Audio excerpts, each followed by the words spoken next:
vse ki smo povlaščeni in bo razpis šel ven takoj v začetku februarja, kot bodoči uporabniki in pa seveda tudi upravitelji, pa se trudimo z investitorjem ves čas konstruktivno sodelovati in mislim, da zelo dobro sodelujemo v tem trenutku in da tako kot danes je ena bolj učinkovitih,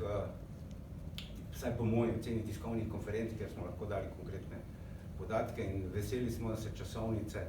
dejansko postavljajo, na osnovi katerih lahko tudi mi potem načrtujemo, kako bomo delali. Trenutno z stanovalci in z vse te zadeve skrbimo, da projekti nekako tečejo skladno s terminskimi plani, zato imamo redne tedenske koordinacije, preglede, usklajevanja. Kar se tiče stanovalcev, smo v mesecu novembru prisluhnili njihovim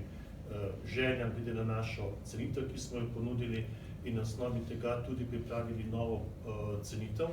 v kateri smo upoštevali transakcije, ki so bile izvedene samo v letu 2024 in na osnovi tega pripravili novo cenitev.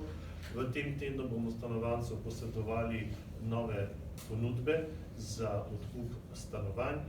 Sem optimist, mislim, da smo na dobri poti, da bomo se dogovorili